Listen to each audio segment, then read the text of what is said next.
Fala, nação rubro-negra, bem-vindos a mais um vídeo aqui do canal Coração Rubro-Negro. E o assunto de hoje, galera, é esse contrato aí assinado com o Flamengo e a Globo, né? O Flamengo assinou o contrato aí para a transmissão dos seus jogos aí com a Globo, e muitos comentaristas esportivos aí estão dizendo que o Flamengo levou a pior, galera. E de acordo aí com a galera da Jovem Pan Esportes, o Flamengo deixou de arrecadar no mínimo uns 80 milhões de reais com esse novo acordo com a Globo, né? E o Mauro César Pereira e a galera da Jovem Pan Esportes vai explicar melhor esse novo contrato aí de transmissão dos jogos do Flamengo aí pela Globo, né? Vamos ver aí a galera da Jovem Pan Esportes. Mas antes de ver o vídeo, eu quero te convidar a se inscrever no canal, galera. Se inscreva aí no canal, dê essa moral, beleza? Dê essa moral pra nós aí. Nos ajude a crescer, tá certo? Nos ajude a bater a meta aí de 5 mil inscritos. Estamos quase chegando lá, certo?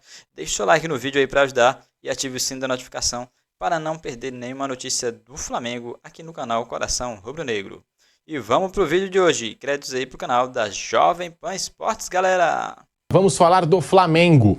O Conselho Deliberativo do Flamengo aprovou em reunião na noite desta segunda-feira na Gávea o contrato com a Globo de transmissão dos clubes da Libra por 5 anos, entre 2025 e 2029. Foram 218 votos a favor da aprovação e 149 contrários, além de 7 abstenções. De acordo com a apuração do Trivela, os moldes do vínculo geraram muita polêmica nos bastidores do rubro-negro, que ferveram ao longo da reunião. Por conta dessa reunião, parte da diretoria, incluindo o presidente Rodolfo Landim, não esteve presente na festa de premiação do Campeonato Carioca, que foi realizada quase de maneira simultânea em um hotel na Barra da Tijuca, zona oeste do Rio de Janeiro. Vice-presidente de futebol do Fla, Marcos Braz, participou do evento e não ficou até o fim para chegar ao clube a tempo de votar. E nós temos aqui um novo contrato aprovado pelo Flamengo com a TV Globo. O Flamengo receberá 210 milhões de reais em contrato de 5 anos. O acordo faz parte da nova Liga do Futebol Brasileiro, a Libra. O contrato gerou muita polêmica nos bastidores do Flamengo e o Clube da Gávea perderá a vantagem e também a soberania para os rivais nos direitos de transmissão. A opinião dos opositores, com o novo acordo, o Flamengo deixa de ganhar pelo menos 80 milhões de reais. O rubro-negro recebeu 290 milhões de reais em 2023 para embolsar 210 milhões de reais nesse novo modelo de negócio, nesse novo acordo com a TV Globo. Ainda de acordo com a apuração do Trivela, o valor é visto como baixo por uma ala do Conselho, ainda que continue sendo o maior do país. A razão para essa mudança é o fim da garantia nos contratos da Libra. Em acordo realizado antes do início de 2019 e jamais renegociado, o Flamengo conseguiu uma remuneração acima do esperado, baseado no princípio do mínimo repassado pelo pay-per-view. Como os rubro-negros representavam 1/5 dos assinantes, o clube conseguia tirar mais. Foi a partir daí que as polêmicas chegaram. Os opositores demandam explicações, enquanto Rodolfo Landim confirma que não havia nenhuma proposta melhor do que a da Globo. O presidente entende que o Flamengo acabou ficando sozinho, isolado, apenas com a frente paulista demandando mais, e por isso teve que aceitar um acordo que não ajuda tanto. Frentes coordenadas por Luiz Eduardo Batista, nome fortíssimo nos bastidores, além do ex-presidente Eduardo Bandeira de Mello, criticam a postura pouco combativa e omissa de Landim. Muitos chegaram a pleitear, após os argumentos de situação e oposição, o adiamento da votação para melhor análise do contrato, mas Landim obteve a sua vitória. Pelo acirramento das coisas, contudo, o ano vai ser complicado para Rodolfo Landim, que quer eleger um sucessor na eleição de dezembro do Flamengo. Mauro César está aí, esse acordo do Flamengo com a Globo, gerando aí uma tensão nos bastidores, um burburinho aí nos bastidores do Flamengo. Mauro César. Pois é, a questão acho que é o seguinte. Primeiro, é bom frisar o seguinte, né? Muito mal aí o Landim, eu vou explicar por quê, na minha opinião. Mas também, a época do Bandeira de Melo, fizeram um contrato com a Carabao uma vez, uma festa danada, Carabao ia virar patrocinador master, os caras não Era o energético. O energético, aí era na manga, ia passar para master, não passou, foi um carnaval danado, fizeram um oba-oba, acabou que a Carabao não tinha distribuição e não vendia muito, e aí o Flamengo ganharia em cima das vendas, não é que ia vender, chegava, o torcedor via lá, Carabao, aí chegava no mercado, vou comprar, né, tem Carabao? Não, comprava o outro lá, um outro qualquer, não tinha Carabao. Quer dizer, o cara que ia disposto a comprar não encontrava. E o sujeito que eventualmente poderia passar e ver, falar, vou comprar porque isso aqui é do Mengão. Não achava o negócio, pô. Então também teve esse pataquada também, quer dizer, não é de hoje não. Vamos colocar os pingos nos is. Acho que a grande questão é o seguinte, no mundo inteiro praticamente, o mando de campo, né, os direitos de transmissão são do time que tem o mando de campo. Aqui no Brasil não, você para mostrar um jogo você tinha que ter os dois times concordando com a transmissão, certo? E aí o Flamengo, no meio da pandemia, se aproximou do então presidente, que era o Bolsonaro, e fez um lobby fortíssimo pela lei do mandante, né, que virou até MP do Flamengo, foi o apelido que ela ganhou na época, para que só o mandante pudesse tomar essa decisão. Isso gerou depois consequências que provocaram o cancelamento do contrato da Globo com os clubes do Rio, do Campeonato Carioca, e até hoje eles não conseguiram um contrato tão bom.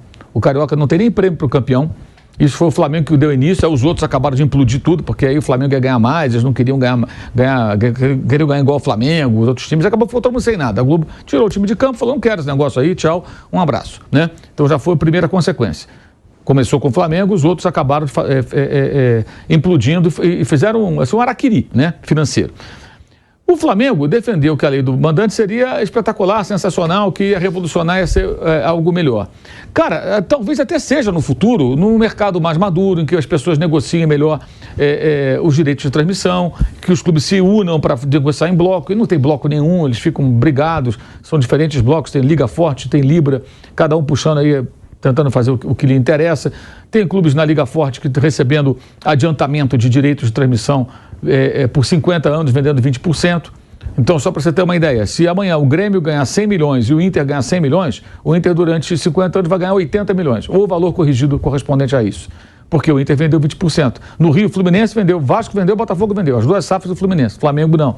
Então, se fizerem acordos iguais, esses vão receber menos de 20%. Entra o dinheiro forte agora, mas lá na frente.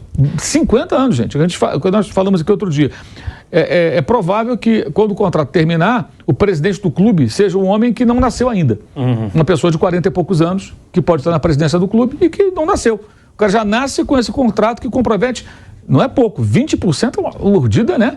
Forte ali, adiantou uma grana. Se você usa esse dinheiro hoje para, por exemplo, pagar a dívida, equacionar dívidas e dar uma respirada, você fala, não, eu adiantei 50 anos, mas eu eliminei dívida de outros 50 anos atrás para poder, com isso, ter crédito, poder contratar jogadores e tal. Agora, se você usa dinheiro para contratar e mantém o clube muito endividado, só aumenta o buraco. Mas, enfim, então você vê que tem uma divisão grande. Nesse mercado, num primeiro momento, a lei do mandante foi ruim. Foi ruim. Por quê? O Flamengo, por exemplo, tinha 38 jogos que... Porque, vamos falar aqui português, claro, vai jogar Flamengo e Criciúma no Campeonato Brasileiro. Por que há o interesse de qualquer grupo de comunicação, não é por causa do Criciúma, é por causa do Flamengo. Como se fosse Corinthians e, sei lá, Juventude. É a mesma coisa. É óbvio, isso é óbvio. Então o que acontece? Hoje o Criciúma, o Juventude, o Vitória do Vampeta, que estão voltando da Série B agora, o Atlético Goianiense, que é o aniversário do Flamengo domingo, lá no Serra Dourada, na primeira rodada do Brasileiro. Todos esses times têm um jogo do Flamengo para negociar. Olha, eu tenho um jogo do Flamengo, você quer mostrar? Interessa você mostrar? Vai bombar de audiência, né? Eu posso vender. Todos eles têm esse direito, como tem do Corinthians, tem do São Paulo, tem do Palmeiras. Então, tem esse outro lado. Não estou discutindo se é justo, se é errado, estou dizendo o seguinte, o Flamengo entrou numa aventura sem saber onde estava mergulhando. Os caras não entendem do negócio. O Landim pode ser muito bom lá, cuidando de petróleo e tal, pode ser um especialista no assunto, trabalha a vida inteira com isso, mas claramente não entende disso. Eu acho que eles não ouviram pessoas capacitadas que possam fazer projeções do mercado, não só no aspecto financeiro, mas também do mercado, das novas frentes que se abrem. A gente está aqui no YouTube falando com você. No passado, nós estaríamos só no rádio. A Jovem Pan era apenas uma rádio, apenas no sentido de que era só rádio, não tinha outra mídia. Você não estaria vendo aqui o Vampeta aqui bronzeadíssimo aqui das férias, porque não tinha imagem, era só o rádio. Hoje você tem rádio, televisão, YouTube, tudo misturado, também nas redes sociais, tem gente acompanhando a gente agora nas redes sociais. Então esse mundo mudou muito. As coisas mudaram radicalmente. Então, nessas mudanças, quem enxerga melhor o mercado é que vai conseguir fazer os melhores negócios. O Flamengo brigou por algo que no primeiro momento bagunçou tudo. E por que bagunça principalmente? Antes, até foi uma reivindicação ingênua de alguns clubes, né? Que teve o primeiro acordo lá atrás, aí teve o segundo quando tinha implodido já o Clube dos 13, né? Depois da implosão, quando pediram para fazer um modelo parecido com o da Inglaterra, da Premier League. Na Premier League, um percentual vai para todo mundo partes iguais, outro por audiência e outro pela colocação no campeonato. Isso aconteceu justamente ali naquele período de 2016, quando o Flamengo começou a disputar as primeiras posições e, paralelamente, o pay-per-view que era medido em algumas capitais passou a ser medido no Brasil inteiro. Como a torcida do Flamengo está espalhada no Brasil inteiro, tem gente comprando pay-per-view para ver o Flamengo no Brasil inteiro, ainda mais o time ficando mais forte, o Flamengo disparou nas vendas de pay-per-view e isso deu ainda mais dinheiro para o Flamengo. O pessoal fala que a Globo ajuda. A Globo não ajuda nada, a Globo não ajuda ninguém. A Globo vai ajudar ela mesma, pô. Ela pagava mais porque o Flamengo tinha mais resultado. Por quê? Você junta a parte que todo mundo igual, ele ganha igual a todo mundo. A parte da audiência, ele tem audiência que tem muita torcida. E tem mais pay-per-view por quê? Brasil inteiro, o time está mais forte, o torcedor se interessa, compra o pay-per-view. Só que com essa divisão agora de Libra, Liga Forte, o Diaba 4, o pay-per-view que era tudo do Grupo Globo não é mais, acabou. Agora pulverizou. Alguns clubes não vão fechar, porque não estão fechados com a Globo. Pode ser que ela negocie paralelamente só o pay-per-view com esses clubes. Pode ser que sim, pode ser que não, a gente não sabe como é que vai acontecer. E aí o que acontece? Desvaloriza o pay-per-view, diminui a arrecadação. Não só o Flamengo, outros clubes vão ganhar mais. Mas no caso do Flamengo é muito marcante que ele criou essa situação. Ele provocou. Ele foi atrás disso, achando que estava dando um golpe de mestre. Até agora foi tudo ruim. E o mais bizarro ontem, o Rodrigo Matos relatou na sua coluna do UOL, que o Gustavo Oliveira, que até eu questionei ele ontem pelo WhatsApp, ele respondeu aqui parcialmente, estou esperando uma resposta mais clara com relação a isso, que ainda não veio. Ele disse o seguinte, que a lei do mandante acabou sendo ruim. Pô, peraí, mas vocês brigaram por isso? Qual é? Então, como é que explica isso? E aí ontem, tem uma coisa que eu acho que no Flamengo é boa, né? Que eles têm que votar no Conselho Deliberativo, esse tipo de coisa. Aprovou porque o Landim tem um controle do Conselho, ele tem o Conselho com ele. Né? Ele tem um governo de coalizão, apoio de vários grupos políticos do clube, então ele consegue. 60%, 40%, né? Pois é, deu 69 votos de diferença, mas até foi um número expressivo de pessoas que votaram contra em relação a outras votações, como teve a do Banco BRB outro dia, e teve 6 ou 7 que votaram contra. Então, assim, ontem foi mais tenso, mas ainda assim ele conseguiu aprovar. Mas aprovando ou não, o que está claro é o seguinte, não foi um bom negócio. Então ele se aproximou do então presidente da República, fez um lobby feroz ali para conseguir essa lei do mandante, achou que estava abafando e não foi bom. Se lá na frente vai ser bom, é outra história. Aí vai ser reflexo não da escolha do Flamengo, vai ser reflexo de mudanças e transformações do mercado. Porque o que acontece? Antes, todos os 38 jogos do Flamengo, você tinha que ter o ok do Flamengo para mostrar. Agora não. Agora metade dos jogos pertence aos outros times. Então, vamos supor que alguém... 19 datas ele está dando, né? Imagina o seguinte, se alguém chegar e comprar dos 4 que vieram da segunda divisão, mais de um ou outro aí, sei lá, do Cuiabá, sabe, e pegar ali 7, 8... Tem 7, 8 jogos do Flamengo, do Corinthians, do São Paulo, que ao longo do campeonato, pô, isso vai dar uma audiência significativa. Então, até para você ter uma ideia, assim, a diferença é brutal. É brutal. Se você pega, por exemplo, um jogo de time grande e coloca ou no YouTube ou na TV aberta, tudo assim, um número é muito alto. A diferença de audiência é absurda. Então foi uma lambança, foi um erro. Eu acho que está provado que foi um erro. E porque tudo acontece a partir, não é só por conta da lei do mandante. O mercado muda também e tudo mais. Tem uma série de outras questões. A própria Globo, né, tem lá as questões dela. Mas essa mudança toda acontece por iniciativa individual do Flamengo. Ele não foi lá ouvir ninguém, ele chegou, foi fazendo. Né? Se fosse uma coisa genial, a gente ia falar assim, olha, que visão de mercado, hein? Os caras do Flamengo foram lá, brigaram por isso, está todo mundo agora ganhando mais dinheiro. Sensacional, parabéns, Vlandim, mandou bem. Mas não, é o contrário, então a gente vai criticar. Porque eles saíram no meio da pandemia. As pessoas vão se lembrar disso. E tinha até hashtag pela lei do mandante, aí eles comparavam, colocavam na rede social do clube como é que é na Inglaterra, como é que é na Espanha, como é nos Estados Unidos, no caso da NFL também. Mas são outros mercados, mais maduros, de outra maneira, é tudo muito diferente. Na Inglaterra, aqui no Brasil, por exemplo, a Globo pega e mostra para São Paulo um jogo do Corinthians, para o Rio um jogo do Flamengo, ou do São Paulo, ou do Fluminense, ou do Vasco, ou do Santos, Palmeiras, Botafogo, enfim, ela escolhe. Na Inglaterra não tem isso, gente. Primeiro que não tem TV aberta, é tudo na Sky Sports, que é fechado, ou na BT Sports. Né? A BBC não mostra os jogos, a BBC mostra, até eles botavam lá o logo da BBC, não é isso, a BBC mostra no Match of the Day, que é um programa tradicional dos anos 60, que o Gary Lineker apresenta e mostra os lances do jogo e tal, ele é um programa sensacional, inclusive, uns compactos muito legais. Você fica sabendo tudo que aconteceu na rodada nesse programa. Então a BBC ela compra os highlights, que são os melhores momentos. Ela não mostra os jogos. E a Prime Video, não sei se ainda mostra, mas teve uma temporada que ela estava mostrando alguns jogos também. Mas não tem assim, para a região de Manchester você vai ver Brighton e Manchester City. Se você está em Londres, assista o Arsenal na visita ao, sei lá, o Newcastle. Não tem. É um jogo só que vai passar naquele horário e ponto final. E alguns jogos nem tem transmissão. Sim. Você tem que ir no jogo lá para assistir. A gente aqui no Brasil vê mais jogos da Premier League do que os ingleses conseguem assistir. A TV custa tão caro lá, né? Sim. E também o cara fica obrigado a ir pro estádio. Eles têm esse mecanismo até para forçar o cara também a frequentar o estádio. E por isso que o pessoal vê muito jogo em pub. Porque no pub o cara que tem um movimento vende muita cerveja, muito fish and chips, então ele vai lá e paga uma nota para ter direito a exibir. Tanto que é muito comum. Na Inglaterra você vê lá cartazes nos pubs lá. Aqui você vê a Premier League e tal, você pode botar o logo do campeonato e o camarada passa, aqui tem um jogo. Vai lá, pega uma cervejinha dele e fica assistindo o jogo. Então é outra realidade, é outro mundo, é tudo muito diferente, gente. Então não dá para simplesmente copiar. Então o que aconteceu ontem foi uma vitória com sabor de derrota, digamos assim. Porque ele conseguiu aprovar o que ele queria e acho que o Flamengo brigou por isso, porque tem medo de não pegar nada. Tipo, pode ficar pior ainda. Se não pegar o que a Globo... Aquela história, 2 passarinhos voando, um na mão e tal, né? Pega esse aí porque de repente não rola mais nada. E aí tem uma questão que tem deixado alguns torcedores inquietos, eu não sei se isso é possível, pelo que eu li hoje no Rodrigo Matos, eu acho que é meio complicado, que seria o Corinthians ir para outra liga e a Globo pagar mais ao Corinthians.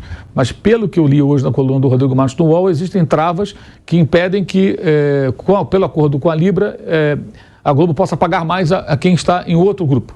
Ou seja, uma defesa, né? Enfim, um erro crasso. Eu até publiquei lá no meu canal no YouTube um vídeo. Eu reproduzi um áudio de trechos de uma entrevista que o Landim deu em 2020 para um podcast de um banco de investimentos, né? Uma longa entrevista, e ele, quando começa a falar de conteúdo para a Flá TV e tal, ele fala algumas coisas que são, assim, na minha opinião, um claro exemplo de que ele não é o homem certo para tratar desse assunto. Ele pode ser um cara que gerou muita receita na gestão dele. O Flamengo saiu de 400 e poucos milhões para 1 bi 400 praticamente, isso aí é inegável. Ele pode ser um cara com muita visão em vários setores, especialmente no setor de petróleo, que é a sua especialidade. Mas nesse setor de mídia, eu acho que faltou ao Flamengo buscar orientação de gente especializada que conhece para montar, aí sim, um plano concreto. E amadurecer lá atrás a decisão se valia a pena ou não brigar pela lei do mandante. Repito, ela pode até se tornar mais interessante no futuro, desde que o mercado amadureça de uma maneira que eles negociem em bloco. Porque se negocia em bloco, gente, assim, a lei do mandante, mas se é um bloco único, cada um tem o seu mando de campo, mas vamos negociar para quê? Qual era a ideia original? O bolo é desse tamanho. O Flamengo e o Corinthians ganham mais, Palmeiras, São Paulo e tal, Vasco, o Grêmio, sei lá mais quem. Tinha mínimo garantido, isso tudo também acabou, isso também tem impacto, evidentemente. É fazer o bolo crescer. Então o Flamengo e o Corinthians não iam ganhar menos, eles iam ganhar mais. Mas o Vitória ia ganhar mais também, o Criciúma ia ganhar mais também. Só que eles não conseguem. E eles não discutem a Liga, eles só discutem direito de televisão. A Liga, como é que vai ser a Liga? Qual vai ser os critérios? Quem vai ser... qual vai ser os árbitros? Porque é um dinheiro imediato, né, Mauro? Pois é. Eles pensam muito nisso. Gramado, né? Vai ter gramado sintético, vai ter gramado natural? Qual vai ser o critério? Tudo isso tem que ser discutido numa Liga. Na Premier... Cai, sobe. Quantos caem e quantos sobem? Veja, quantos caem e quantos sobem? Quais serão os critérios? Nada disso eles estão discutindo, só discutindo direito de transmissão. E uma coisa importante, a Liga tem fair play financeiro? Se não tem, não vale nada, meu irmão. Tem que ter fair play financeiro. Aí você caminha na direção do profissionalismo real. Não tem fair play financeiro, não tem nada. Né? A Liga permite que proprietários multiclubes trabalhem aqui no Brasil. Na Premier League eles estão começando a embarrear isso. Tanto que o John Textor ele não consegue comprar mais ações do Crystal Palace. Ele é um sócio minoritário. Mas o Grupo City tem vários. Sim, o Grupo City tem, mas eles estão começando a embarrear isso. Eles não querem esse tipo de coisa. Né? Porque isso já é um tema muito discutido no mundo, né, do futebol. Um dono com vários clubes, né? Você vê o caso do próprio Botafogo com o Luiz Henrique. O Luiz Henrique é do Botafogo? Para mim, o Luiz Henrique é da Eagle, que é a holding do John Textor. Amanhã ele pode pegar o Luiz Henrique e levar para o Lyon. Como o Adrielson e o goleiro o Lucas Perry foram para lá. Como o Jefinho bateu lá, não funcionou, voltou. E o glorioso Segovinha... Voltou também. Foi lá para o Molenbeek, lá da Bélgica. Mas voltou já. Então, mas foi parar lá porque nem lá ele passou, porque não joga nada. É um jogador fraquíssimo, né? Virou um personagem com musiquinha, mas é muito fraco. Pegaram o menino, o Paraguai, coitado, levaram para lá. Por quê? Porque não servia para o Botafogo. Chegaram a essa conclusão. O Caçapa, né? O Caçapa... exemplo de jogadores, tá? Isso. Cara que trabalha no clube. Técnico interino 4 jogos, depois foi lá para futebol Bélgico, da Bélgica. E antes ele estava no Lyon, ele foi jogador, tudo, ele tem uma história lá. Então é isso, eu acho que foi assim, uma noite curiosa, que ele mostrou força política, mas E o mais interessante, né? Isso tem grande repercussão, isso é muito bom. Grande repercussão e muito torcedor discutindo. Picada legal aí no assunto, né? Resumindo aí, o Flamengo perdeu receita porque ele não é mais, vamos dizer assim, não tem todo o direito sobre a sua transmissão, né? Não é mais ele quem determina se vai passar o seu jogo ou não. No caso, o que eu entendi aí foi que o mandante é que vai, tipo, vender, né? Tipo, que vai ser detentor dos direitos de imagem do jogo, mesmo que esteja jogando contra o Flamengo. E antes não, o Flamengo tinha que dar permissão para passar o seu jogo, né? E agora, pelo que eu entendi aí, o Flamengo fez um mau negócio aí com a Globo. Mas é isso aí, galera. O Nandinho aí tem moral ainda, né? A meu ver, ele levou o patamar do Flamengo financeiramente, com seu bom trabalho ali, começando ali pelo Bandeira de Melo. E agora, a gente não vai acertar tudo, né? Tem que dar essa colher de chá aí pro Nandinho, porque ele tem feito muita coisa aí pelo Flamengo, tá certo? E é isso aí, galera. Obrigado para você que assistiu até aqui. E se ainda não é inscrito, eu quero te convidar a se inscrever no canal, tá certo? Se inscreva aí no canal, nos dê essa moral, nos ajude a bater a meta de 5.000 inscritos, tá bom, galera? Nos ajude aí. Deixe seu like no vídeo, compartilhe também com seus amigos rubro-negros, tá? E ative o sino da notificação para ficar por dentro de tudo que acontece no Flamengo. Todas as notícias nós trazemos aqui, sempre no canal Coração Rubro-Negro. E até o nosso próximo vídeo.